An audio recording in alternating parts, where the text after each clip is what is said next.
And welcome. Here is Simone Vincenzi, the purpose strategist, co-founder of GTeX, and welcome to this incredible interview today, where we are going to cover how can you become a best-selling author. Because if you're a coach, a trainer, a consultant, and speaker, then having a book is essential, is crucial. If you don't have a book, you're missing out massively. But if you become a best-selling author, then your credibility, well, boom, skyrockets. So a lot of people came to me and they asked me, how can I become a best-selling author? And there is no better way and there is no better person to ask this question than Keith Blakemore-Noble. Hello, Keith. Give us a wave. Hey, Simone. How are you doing? Really good. Thank you. Thank you for joining us today. My pleasure. Thank you for having me. That's awesome. So before we start, Keith is there hanging because there's a lot to share with you guys today. But before starting, you might wondering if it's the first time you're watching this, what's this about? So at GTeX, we help coaches, speakers, trainers, just starting out because we are passionate about helping people finding their purpose in life and living it. But sometimes you don't know where to start. So what we are doing, we are giving you the tools that you need in order to really start a successful coaching business that helps you live your purpose and make an impact in the world. And part of this help that you are giving you is connecting you with an incredible expert like Keith that can help you in a specific part of your business, like your marketing, your sales, or your different tools that you can use with your clients. And how can you become a best-selling author? So that's all about GTeX. Again, Keith, welcome, welcome, welcome. I'm wondering, why is it important becoming a best-selling author? Why? A lot of people ask, why is that crucial? Great question, and you kind of touched on it in your intro. There's a lot of people out there who position themselves as experts, and a lot of people watching this are experts in their field. The problem is when you're positioning yourself as an expert and you're seeking to connect with people, you're up against a lot of other people in similar areas. Now, your expertise is absolutely what somebody is looking for, but when that person is searching, they see a whole load of people offering stuff in the same sort of area. So how do you stand out? And one of the best ways of really standing out is by being a published best-selling author, because, and you'll know this yourself, you've got a choice between two people. One of them presents themselves as an expert in the topic, the other presents themselves as an expert in the topic, and oh, by the way, I have a best-selling book, I'm a published author. Immediately you think, they've got a book, they must know what they're talking about. It lifts your perceived expertise. It lifts your credibility massively, and exactly. I agree with you. And for those of you that don't know Keith, he's the confidence alchemist. So if you're looking for more confidence and really like the go-getting attitude in life, just go and tell to him. And is also author of has been featured in 4 books. 3 of them are bestsellers. One of them is written with Deepak Chopra. Deepak Chopra was featured in the book. The other one with Chris Howard as well. So he really knows what he's talking about, and is also the creator of the Winning in Life and Work best-selling series. So 2 books, 2 bestsellers. So he knows really what he's talking about. And actually, you're having the 3rd book of the Winning in Life and Work best-selling series that is coming out soon. So I'm sure that at the end you will talk a bit more about how can people get involved if they wish to be part of this incredible project. I'd love to, absolutely. Brilliant. So the question is, Keith, for those people that don't know you, tell us a bit more, just very quickly about your story. What made you become a best-selling author? Cool. What made me become a best-selling author? Well, stepping back a bit, I used to be incredibly shy, really incredibly shy, and to cut a long story short, it reached the point where I decided I've got to do something about this. So I started training in all sorts of techniques, hypnosis, NLP, subconscious reprogramming, all these things to help me overcome that. And that's why I've become the confidence alchemist. And while I was on some of the more advanced trainings, I was thinking, hey, there's a lot of people in this room who've got a lot of expertise, and they did, but nobody really knows about them. How can I help all of us to lift ourselves up above the rest of the crowd out there? And I hit upon the idea of, hey, why don't I see if some of these experts would like to get together with me. We'll each write a chapter in a book. We'll then publish and promote the book, and we will then have a book that we can sell, we can give away, we can use as promotion. The book becomes open doors to new opportunities. And because I always like to think big, I thought, I'm not just going to publish this book. I want to make this a bestseller. If we're going to have a book, let's make it a bestseller. Oh, why not? So that's exactly what I did. 10 other people joined us. We got the bestseller. And at that point, I thought, we're onto something here. How can I use this to help other people, other experts who I don't already know? How can I use that to help them to become bestsellers? And that's why I did the second book. We had 16 people in that. Chris Howard very kindly contributed a chapter to that. And that, obviously, we got that as bestseller as well. And that's why I'm going on continuing with the series to help people boost their expert credibility and expert status and make it easier for them, because a lot of people think creating a book, publishing a book, that's pretty hard. So if I can use my expertise on that side to help them get in there, get the book published, it's a win-win situation, and it's great fun too. It is true. Like I love what you're doing, because I know that from the conversation that I had with you, because for those of you that don't know, me and Keith are very close friends, and every week we have our mastermind call to help and support each other. And that's actually why this interview came about, because I asked him, okay, I'm publishing my third book right now, which is coming out soon, but I want this to be a bestseller. How can I start? And I knew nothing. And from the wealth of information that he was giving me, I was like, man, you know a lot of this stuff. So you know what? Let's do an interview and let's share this with other people, because your journey has been fascinating. Because like, if you meet Keith now, you would never imagine that he was shy. He's like the most confident, outgoing guy that you can ever see. and then he really knows his stuff in terms of getting out a best-selling book. So the question now, Keith, is what can you share with us? Like 2 or 3 tips that people can do and they must consider to launch their best-selling book. Cool. Okay. I mean, we could talk about this all day. There is so much stuff to consider. Yes, but I think it lasted about like 1 hour and a half, and we just scratched the surface. So. Yeah, but we'll keep it really condensed, for everyone. So, what are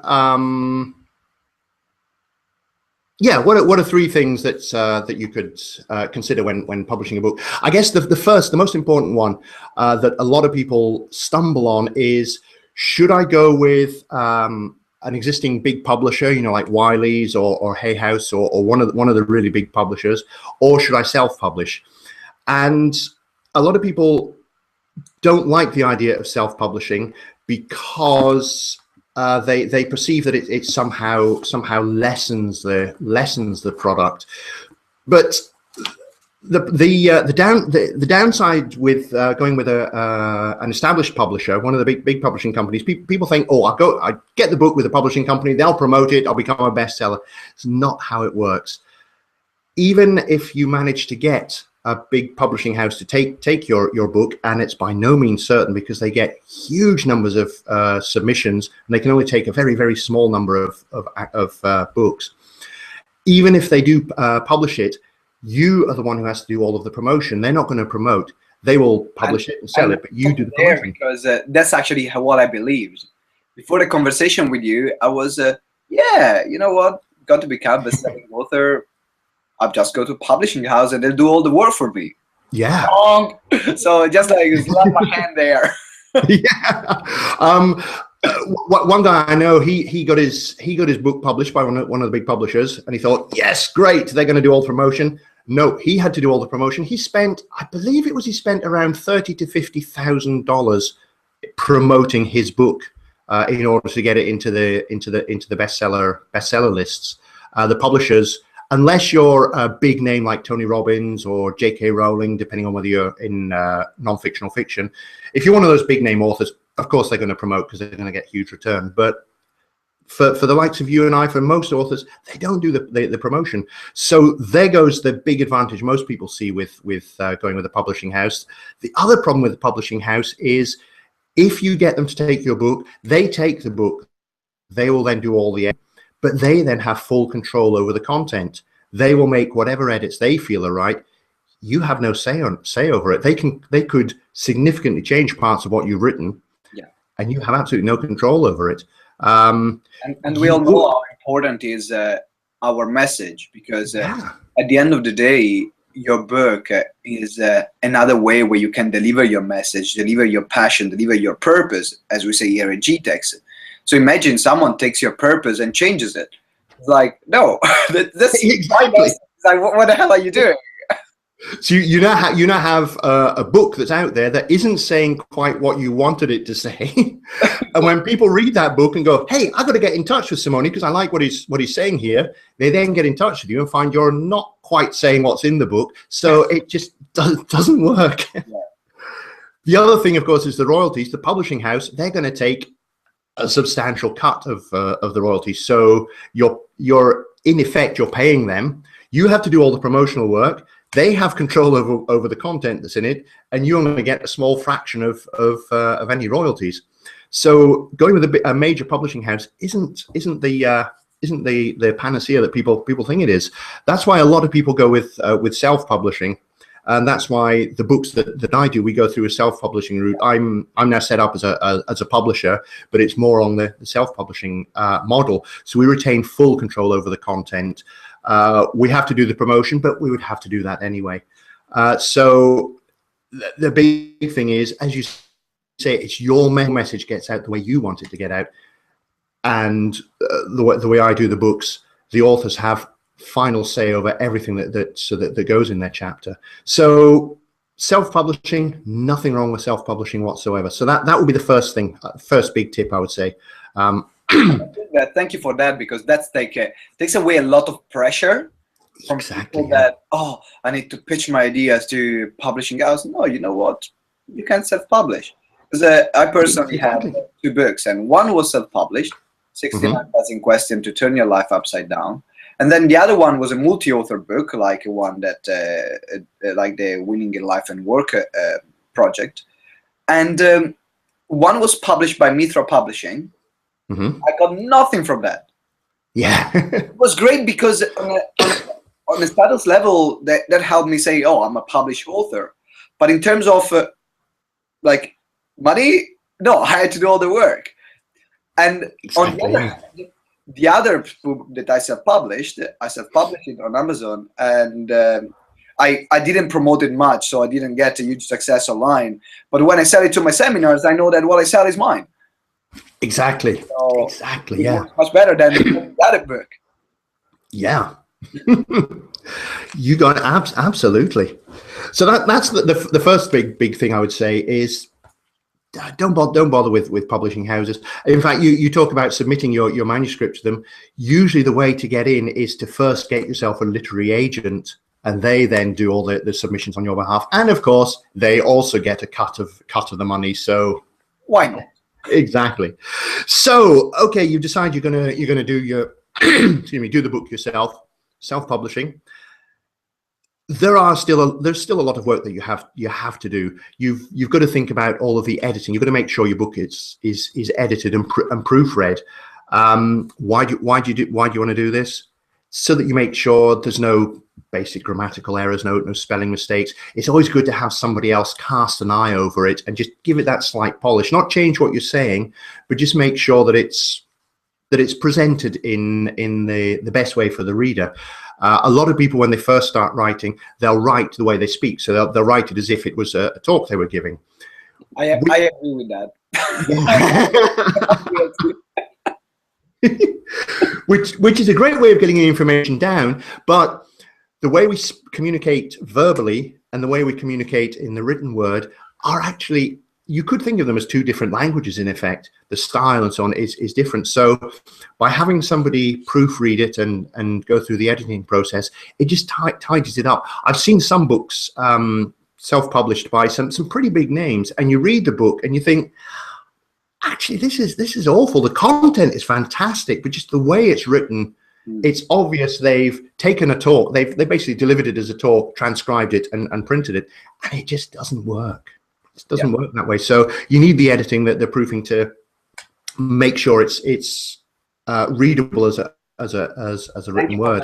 You've also got to look at, you're saving a lot of mistakes, because obviously if you're looking at spelling errors. I mean, I'm Italian, so when I send out my newsletter, for those of you that are part of the newsletter, then you know that sometimes you will see some spelling errors. I constantly get emails that say, oh, there is an error there, there's an error there. Like, it is important. Yes. Realizing more and more how important it is to have it like today. So I'm putting more work and more extra effort on there. Exactly. I mean, you're Italian, so you have that added language barrier. I'm born and bred in the UK, native English speaker. I still have to have my stuff proofread. I remember back in my previous career when I worked in IT, we had one time all of the systems went down. There was a major problem. I got it all fixed, up and running again. So I sent an email out to everyone. I always use a spell checker. The spell checker said the email was absolutely fine. I sent it. What I'd meant to type was, in short, there'd been a problem with X, Y, and Z. It's now fixed. Everything's working again. I didn't type now. I typed not. The spell checker said it was fine. So the email went out saying it's not fixed. You can carry on working. It's so yeah. Even one little mistake. Exactly, one letter.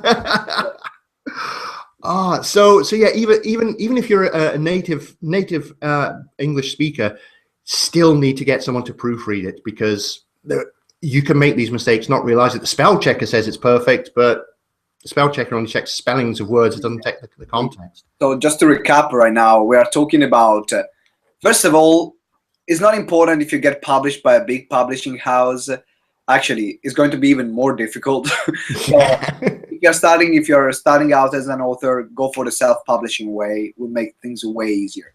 Then make sure that your book is professionally proofread, so you avoid those mistakes that then can undermine your credibility as an author, and they say, oh, this guy cannot even write. So exactly. that is covered. Exactly. What else? Other things, cover. You need to have a good cover design. Now, so people think, oh, I'll just knock something up in Microsoft Paint, that'll be fine. You can do, or there's the cheesy, I'll just have a nice big picture of me in my suit on the front with a title in Times New Roman on the top. You want your book to stand out, because when people see the book, the first thing they see is the cover. Now, we know the expression, don't judge a book by its cover, but everybody judges the book by its cover. If you see an awful cover, you're not even going to pick the book up to buy the book. Exactly. So it costs a bit of money, but have a nicely designed cover. Get someone who's got a good eye for design. Find someone who's got a good eye for design for book covers, because you can find people who are great at designing, for example, posters for bands, for example, or great at designing layouts of websites and so on. But again, a book has its own unique requirements. So get someone who's good. Have a look at some sample covers they've done. Do those covers make you go, I want to see what that book's about? I want to pick it up and have a look. Regardless of the title, I want to have a look and see what it's about, because you want it to stand out. You want it to leap out at the person. Yeah, it's very true. I was talking yesterday. Do you know Erland Beck? Yes. Okay, we were doing a mastermind dinner yesterday night, and he's a best-selling author as well of the book Never Work Again. Check out, amazing book. And he said that he tested, because he sold a few days ago, he sold 100,000 copies of the book. Not So bad. digital, online, physical, so not bad, 100,000.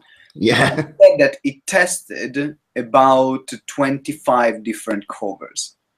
Wow. Yeah. So Yeah. just to say how many people were clicking on the cover. So and that made me think, oh, so the cover is really important. So thank you for that.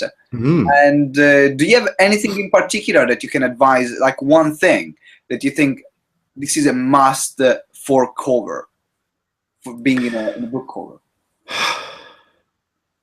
That is a great.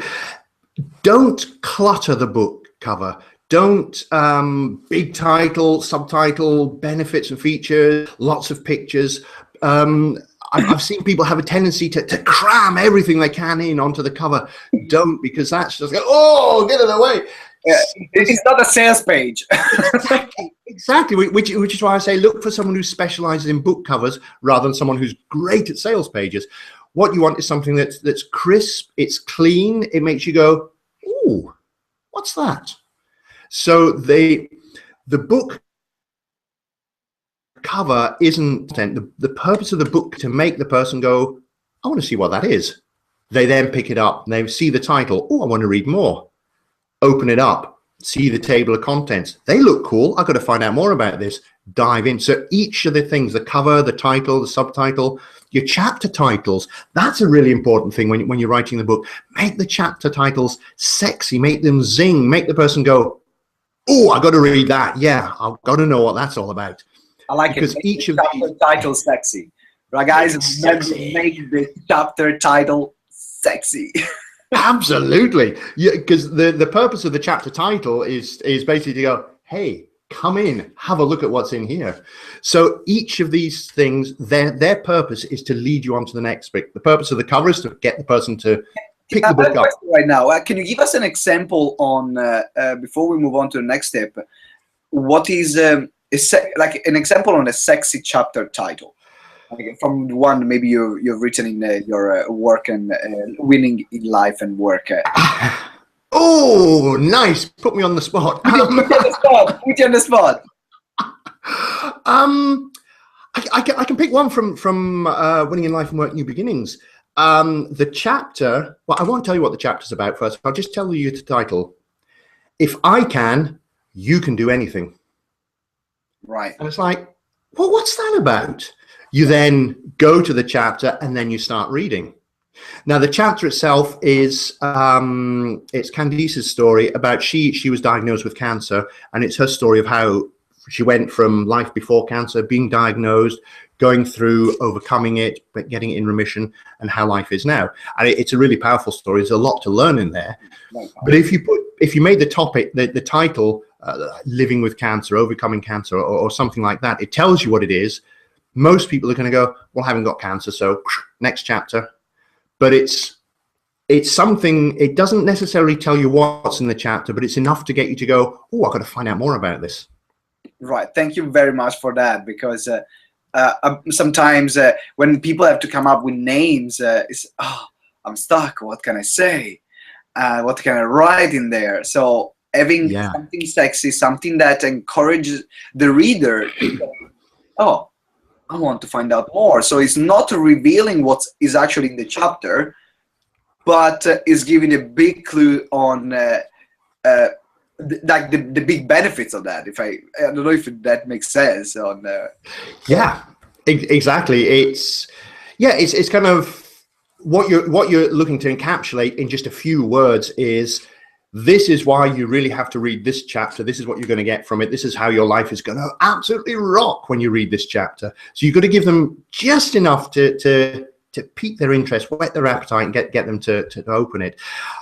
That said, I can't think of any examples at the moment because they're so awful. I sort of just wiped them from my mind. Like, no, I'm not going there. But I have seen sometimes people, they get too clever and too cryptic with the titles, to the point where they almost just become generic titles, and it's not enough to entice you in. Right. So it's that fine balance. And a couple of great ways to do this. One, to get some ideas, is look at film titles. Also look at television series where they have episodes, and each episode has a title. Look at the ones that grab you. Look at the ones that make you think, huh, what's that one about? That gives you an idea of the kind of style. And the second thing is to see if a title works. When you're chatting with friends, what are you up to? Oh, I'm writing a chapter. Oh, what's it about? Well, it's called blah.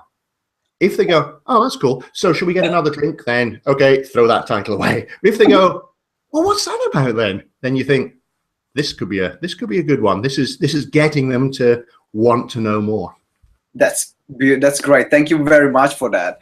And My I think pleasure. now that I have one last question on because now we're talking about, should you self-publish or go for a publishing house, self-publish. Make sure that your spelling is correct, so get it proofread. Make sure you have a great cover, not cram too many things in there, make it sexy, and also write sexy titles.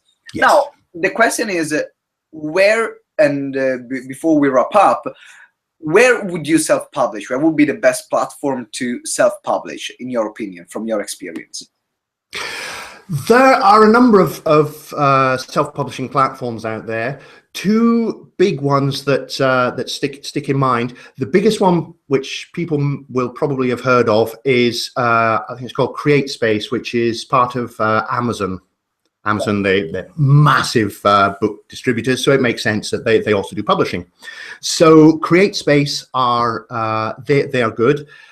Your books will be through Amazon. You can also make them available elsewhere. They tend to do a sort of almost like a buffet approach, a pick and mix approach to the whole thing. So their main service is just the basic. Give us your manuscript, give us the cover, and we turn that directly into a book. They do offer additional services like cover design and like editing and these sorts of things, but they are targeted very much at the bare bones, minimal cost. We do very little for you, but we charge you very little, and you have a book at the end of it. Right. So they are absolutely worth taking a look at. There's another good company out there called Lulu.com.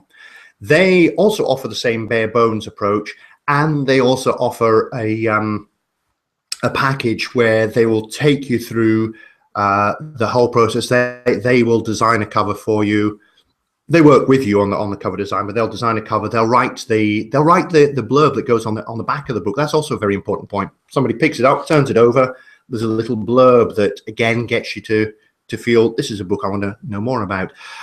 They also handle all the layout, because you create your book in PDF, for example, and Amazon will print it through CreateSpace.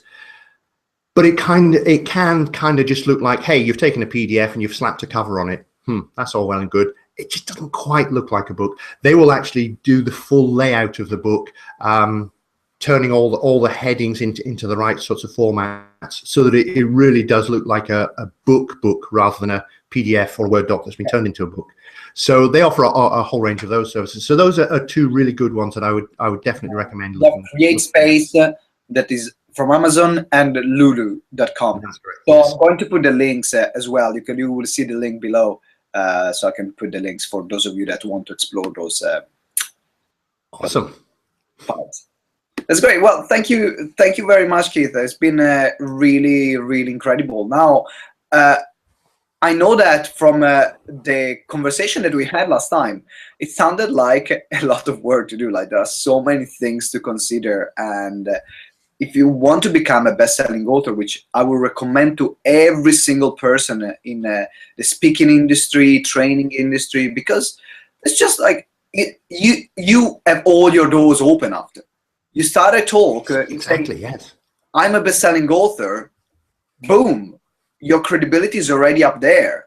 Exactly. Also, imagine the return. Imagine like how many people can read your message and how many people then can get in touch with you for additional work, or just coming from the heart space, really, how many people can you impact just by really spreading your word through a book? So, but I know that there is a lot of work to do, and I know also that the next project, which is coming up on the Women in Life and Work book series, like the third book right now, is coming up very soon, and you're looking for authors and all that. So can you share a bit more with us what the project is about, and how can we get involved? Absolutely, yeah. So yeah, it's the third volume in the best-selling series. Again, we're aiming to get this one as a bestseller. I have every confidence we'll get this one to be a bestseller. The previous two were. No reason we can't get this one as bestseller as well. The title of this one is Winning in Life and Work: Success Secrets. Now this, oh, I like your reaction there. That's what we are talking about, a sexy title. Yeah, Success Secrets. It's like, oh, okay, what's this? I gotta get me some success. What's the secret? Share it with me.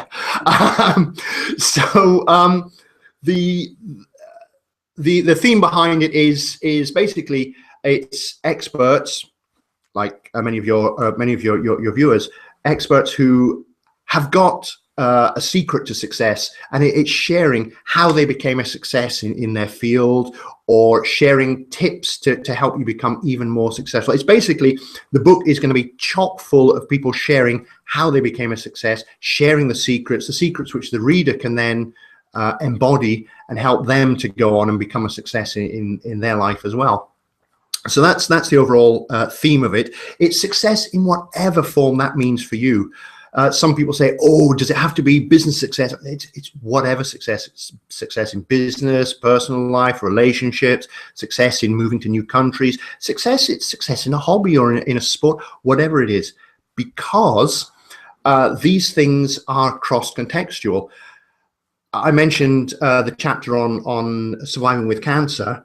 Now, most people, fortunately, don't have cancer, so they might think, oh, there's no point in reading that. But when you read it, some of the things that come through, you go, hey, I can apply that in this area of my life instead. So, secrets, again, it may be a secret of how we built our team up to become the winners of the championship league. You think, well, I don't play football, so that's no use to me.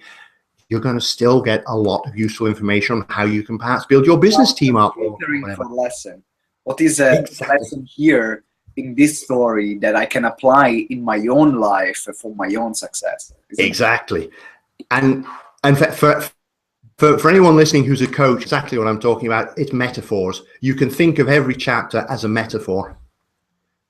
So that's why it works really, really powerfully.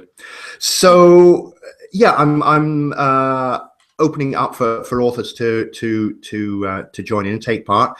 What do we do for you? You as the author would create a 6,000 word chapter. That's 20 pages. That's the equivalent of about a 1.5 hour keynote talk.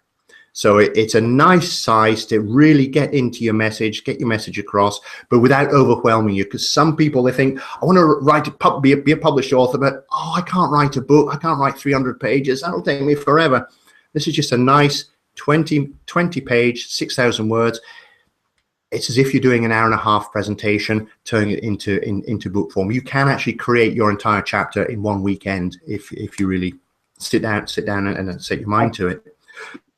So we handle editing, proofreading, cover design. We handle all the things like getting the ISBN, that little unique number for the book. We handle all of that. Library of Congress control numbers, getting it printed, distribution in ebook and physical book, and the launch, best-selling launch, which is probably the most important part. We will coach you through the whole process of creating your chapter, and then when it comes time for the launch, we'll coach you through the whole launch process. You're very heavily involved in it, so you really take ownership of it. We're all working together. The last book we had 16 people contributing, so we had 16 people all working together to make this a best-selling success. That we run what's called a compression campaign, and I provide you with all the information on that, provide you with suitable templates you can use, help you to find other people who can help you promote the book. And that's how we coordinate the whole thing and turn it into an overnight bestseller. It was literally the first 2 books were bestsellers on the day of launch, and that's what we're going to take you through for the 3rd one as well. And that's brilliant. So you're handling all the hard work on that. Exactly, handling all the hard work. And so we're doing everything a publishing house would do, and we're doing a lot more, because we're also helping you we're coaching you through it all. You get coaching, there's webinars, we take you through the whole process of creating it, guide you through it all, help you with the launch, and really cool thing, royalties. When the book's published, you as an author, a contributing author to the book, you have the right to buy as many copies of the book that you want at cost price. So we don't make any money on those copies that you buy. The price it costs us to get them printed and shipped to you, you can then sell those books at whatever price you want. So typically that means you're going to typically make between 50 to 60% of the sale price of the book is yours, straight in your pocket for every copy that you sell, which turns it into a good revenue generator for you. The more copies that you sell, the more revenue you get, far more than you get through a publishing house. Some people use it as giveaways when they're doing a talk. It's, hey, who wants a copy of my book? They either sell the book or they give it away. I know of one person who they get booked to do talks. As part of the package, they include 1 free copy of the book for every person who attends. So you can use it as a marketing tool. You can sell it on your website, sell it wherever, and you pocket all the profit. I remember Brandon Bouchard saying your book, and he's massive in that, your book is the best marketing tool you have, because it's something physical that people can hold in their hands and give your credibility. So I will really encourage because I'm going to be part of the project. So I will really encourage for whoever is interested in becoming a best-selling author to really click the link below, where there are all the information on how can you take part of this, how can you be part in this community. And the great thing about that is that you would not only become a best-selling author in this part, but what you will learn, you can then apply to yourself. And then, because you will learn everything. So then the second book, you say, you know what, I just want to launch a book by myself because I'm comfortable with that.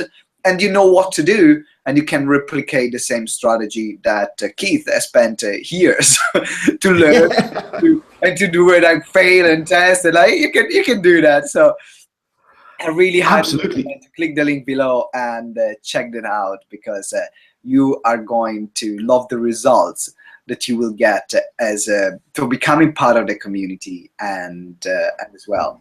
And also, I know that if you know someone that is interested in that, forward them this link or forward them this video, so they can just first of all have an idea on what it takes to become a best-selling author, and then if they want to become part of the project by any means, please get in touch with us.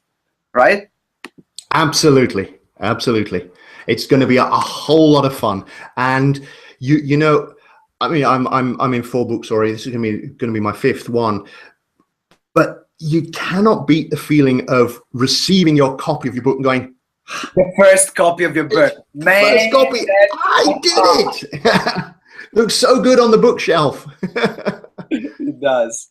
Okay, right. I think that's all for tonight. Just to recap, we've done this incredible interview with Keith, where we've been talking about how can you become a best-selling author and some of the things to consider, from going to a publishing house to self-publishing, to the proofreading, to the importance of a book cover, to how sexy and spicy with our chapters. And also what if you want to become a best-selling author, there's an incredible opportunity of becoming a featured author in the 3rd book of Winning in Life and Work, Success Secrets, which is going to come out soon. So by any means, get in touch with Keith. And also, I know that Keith has an incredible podcast which is going to come out soon. Where can people find more about you, Keith? Just let us know, because we want to know. We want to know you. We want to get in touch with you. Awesome, thanks. The podcast, yep, it's related to winning in life and work. It's the Winning in Life and Work podcast. You'll be able to find when that launches. That's going to be launching in October. When that launches, you'll be able to find it on the same website that the link you're sending people to is on. So they'll find it there. And if you want to find out more about me, please come along to my main business website, beyourchange.co.uk. That's BE-YOUR-CHANGE.co.uk. B-your-change. Below, guys, so don't worry. I'm going to put links for so you can get in touch. Awesome. Great. Well, Keith, thank you very much for being with us today. I definitely have learned a lot from the call that we had and from this interview. And I'm looking forward to another interview with you because Keith is also a master hypnotherapist. So I think that's going to be another great topic for those of you that want to use hypnosis or that want to start learning hypnosis in your life. But that's going to be another one. So I'm looking forward to another talk. And thank you very much for staying here with us today. Please leave a comment. Let us know what are your thoughts. If you have any ideas. If you have any topic that you would like us to cover, because we do this for you, so you can really live the life of purpose that you deserve and live your purpose every single minute of your life. That's our aim. That's how we want to help you. So again, from Simone Vincenzi is everything. And Keith, give us a wave. Thank you very much. Thank you. Bye-bye. Thank you for staying with us. And as we say, always remember to live with purpose. See you next time. Bye.